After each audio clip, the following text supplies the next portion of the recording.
Hey guys, welcome to another Be Built by Broser, live from the Mecca. And on today's show, I know that we love to show you guys hardcore training routines and techniques and new exercises, but sometimes we want to go back to the basics and address some of the things that we see in the gym every day. Even here at Gold's Gym, where there's so many pros and high-level amateurs, we see people doing exercises completely wrong. But we have to talk about it. Yeah, actually, it bugs us. And we have to talk about that. Three in the same day, I think we got. We saw 3 in the same day, and I said, I think it's time that we do another one of our don'ts and do's on Be Built by Broser. One of the exercises was actually being done, I'm not going to name names, by somebody who is a pretty high-level competitor who almost turned pro. So maybe he would have turned pro if he did his exercises correctly. And it's funny because we're tempted to almost film the people doing exercises while they're doing it. That would be the best. If we could do that, that'd be awesome. Yeah, we want to say to these guys, you know, like, hey, you want to be a star on Jay Cutler's TV? Here's $10. Here's $10. Can we film you doing your exercises really poorly? Yeah. But instead, we're going to just actually show you how they did it. We're going to try to replicate it. It's a reenactment. If we could, we'd put that circle with the line right in the middle there. With a big buzz. Not the way to do it. So we're going to show you how not to do it, that's the don't, and then we're going to show you how to do it, that's the do. And we think it's important, really, because, again, there are so many people out there who are trying to make progress, and you know, just changing your form in some movements and doing them correctly will really, really help you. So maybe they just don't know any better. You might not know any better. You may see people doing it that way and pick it up. So we want to go over a few of these basic exercises. And then, of course, we're going to close the show with a couple of really good Ask Merlin questions. So, hope you guys enjoyed the show and learned something from it. So the first don't and do that we're going to show you is on the bench press, one of the most commonly used exercises. I'm going to have Dave perform it, doing it the way we saw somebody perform it completely wrong. I'll try my best. He'll do the best that he can to replicate it, and then we'll show you how to do it correctly for your own work. Okay, so Dave is setting up on the bench press here. It's actually going to hurt me inside to see him do it this poorly.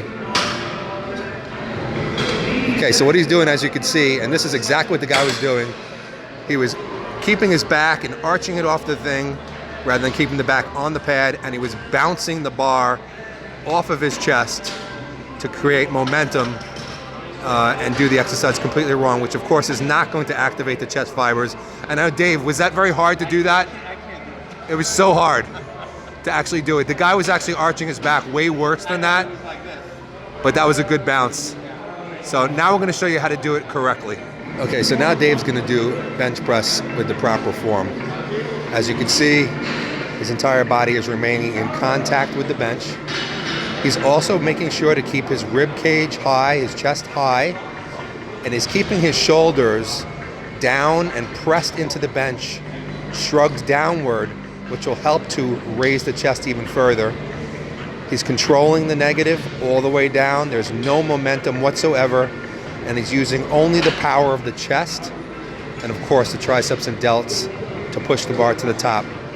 This is the correct way to do the bench press and get the most you can out of the movement without any momentum, any arching, any chance at injury. You can hurt the lower back by arching. You can also injure the chest and the rib cage by bouncing. Okay, so the second don't and do is going to be a cable bent over overhead tricep extension. And the person that we saw doing this wrong was very, very surprising to see him doing it wrong. But he did a very poor form that I'm going to show you. I'm going to try to replicate it, like I said, and then I'm going to show you the proper form to make sure that you are doing it correctly in your workouts and getting the most you can out of this exercise. Okay, so in this overhead tricep extension, what you see that I'm doing wrong is I'm doing very, very short, choppy reps. There's basically no negative, there's no stretch whatsoever, only doing about the first third of the rep and moving it very, very quickly with momentum and not really engaging the triceps fully or getting a full range of motion. This is the incorrect way to do overhead tricep extension on the cable. Okay, so now we're doing the movement correctly. What you can see the difference is I'm bringing the bar all the way back to full stretch. I'm actually holding that stretch position for a second, and then I'm using tricep power only, no momentum, to press it to full lockout. And again, I'm also holding the contraction for 1 second. So basically what I'm doing is a full range of motion, taking full advantage of the cable, making sure that I get a full stretch at the top, use only the triceps to push it out of the full stretch to full contraction, and also getting a squeeze at the bottom. That's the correct way to do an overhead cable tricep extension. Okay, so the last exercise today in the Don'ts and Do's series is going to be a basic wide grip pull down. Now this one, the way this guy did it on this day is something that I don't even know if I can replicate. Dave is going to do a good job replicating I saw it. I saw it. He saw it, I didn't see it. Dave looked like he was in shock. He was turning white when he saw it. And it's one of the most original methods I've ever seen for doing a pull down, and it is extremely wrong. So we're going to have Dave show you that, and then of course we're going to have him show you the proper form. Okay, so here's the wide grip pull down. Now I don't even know if you can call it a pull down. It looks like he's almost combining a pull down push down of some sort. So as you can see, he's not even bringing the bar down to his chest. He's actually just bypassing the chest and bringing it all the way down to the thighs. So I'm not really sure what the guy was trying to accomplish here, but this is not a proper wide grip pull down for the lats. If anything, he'd be working the triceps more, and that is very, very poor form. I would have loved to have seen the guy do it, but Dave, excellent. Now Dave is going to perform the wide grip pull down properly. He's taking about a shoulder width grip or just outside shoulder width grip on the bar. As you can see, he's going a full stretch at the top, stretching out the lats. He's keeping the chest nice and high. When he comes down to the bottom, bringing the elbows down and back and getting a full contraction in the upper back. Squeezing at the bottom, all the way to the top, full range of motion. So if you want to build your back, especially the mid-back muscles, this is the proper way to do a basic wide grip cable pull down.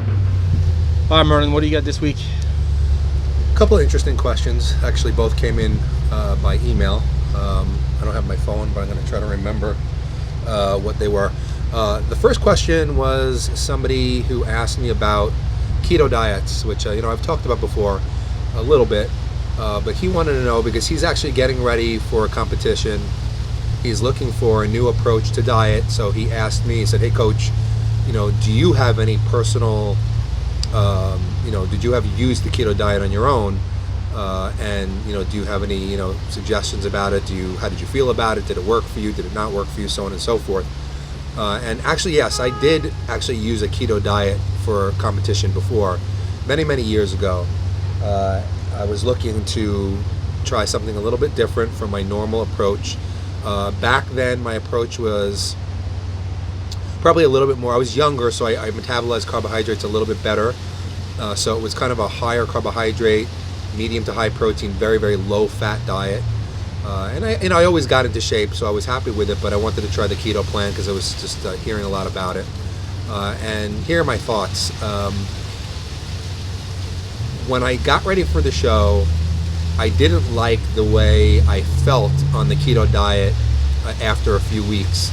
And what I mean by that is that I just basically felt not so much low on energy normally, but in the gym, I just basically didn't feel my muscles. I didn't feel a pump.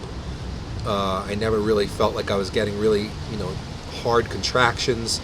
And that always bugged me a little bit because, of course, when I'm in the gym, I want to be feeling everything and really be able to get in touch with my muscles. But I still went forward with it because, obviously, it's not really about what I feel in the gym, it's what I look like on stage. So I continued with it. And as I was getting close to the show, probably about 10 days out, and looking at assessing my physique, I felt that I was pretty ripped, but I definitely felt flat. I felt like, my muscles just weren't pushing out against the skin. I felt like my vascularity was down, and I couldn't tell whether I was just flat or if I'd lost a lot of muscle. So in my mind, I said to myself, well, what I'm going to do now is, now that I've pretty much gotten all the fat off, I'm going to start to load carbs back in and, see if I can, recover the glycogen and get my muscles to start pushing out again. So I started about a week out. And I started to refill carbohydrates. I was pretty aggressive about it, and I thought it was going to work, rather well. I was pretty excited. And then when I got to show day, I still definitely knew I was not fully carbed up. In fact, I really felt like I was barely even more carbed up than I was when I was on the keto. And again, when I was pumping up backstage, I was just not getting that pump. I wasn't getting that vascularity. I knew I was pretty ripped because I saw the lines, I saw striations, so I still felt that I was going to look pretty good on stage. Now, long story short, what happened is I ended up coming in second place, and the person that beat me backstage did not, to me, look like he was as ripped as I was, but he was way fuller. He had a lot more roundness to his muscles. But I thought that, I was still going to translate to beating him on stage because I figured, conditioning was going to win out. So when the show was over and I placed second, I actually talked to some of the judges that I knew and I trusted, and I was showing them, what I looked like, right in front of them, and they said, it's really strange. You look really, really good right in front of us. You look really ripped, but it didn't translate so much when you're on stage. We didn't really see those striations. We didn't really see the muscles popping. And I was just like, I don't understand how that can be. When I saw photos later on, and I saw the guy standing next to me who beat me, in photos actually from out in the audience, he looked like he was just as ripped as me, or maybe a little more so, because he just looked full. And I just looked flat. I just saw flatness. I didn't see what I saw right in front of me in the mirror. So what I'm getting to here is that, and what I don't like about keto diets is that I believe that keto diets rob you of muscle tissue. And I absolutely do not believe that if you're dieting keto for 8-10 weeks, that carving up at the very end is enough time for your body to recover. It just isn't. Even if you think it's going to work, when your body is that depleted, it doesn't have time to fully recover and reload the glycogen. So what I'm basically saying here is with keto diets is that they are very good for getting rid of body fat. There's no disputing that. They do get rid of body fat. And they're a fairly easy plan to follow as long as you don't mind eating proteins and fats and staying away from the carbs. Even appetite-wise, when your body's full of ketones, your appetite is still pretty well satisfied, and you don't crave carbs that badly. But do I think that it's an optimal plan?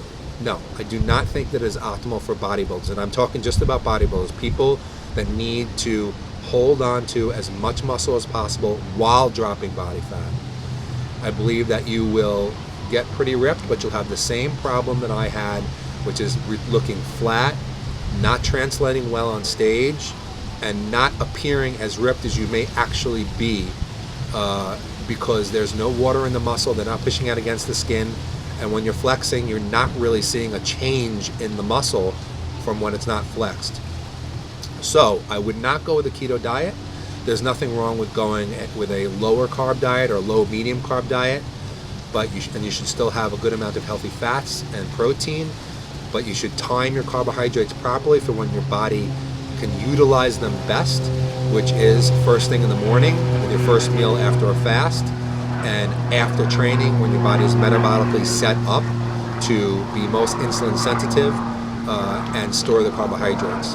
So without going on and on, I would not recommend the keto diet to anybody getting ready for a show. Listen, one thing I do want to say is that if you're a keto practitioner and it's worked for you and you're doing great, I don't disparage. I'm not going to say anything about that. Obviously, if it works for you, then keep doing it if you like it. But to my people and the people that I work with, I don't recommend it because I do not think that it is optimal. You can get in shape, but I do not think it's optimal for bodybuilders and physique athletes when getting ready for a show, mostly because it depletes muscle tissue and doesn't allow you to be fully pumped and full of muscle glycogen at the show. Awesome.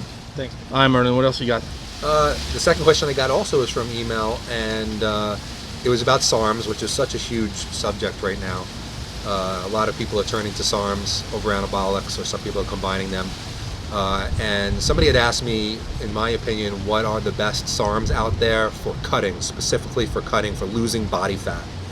And ironically enough, the ones that are the best for losing body fat aren't really SARMs at all, even though they are sold under the same umbrella as SARMs.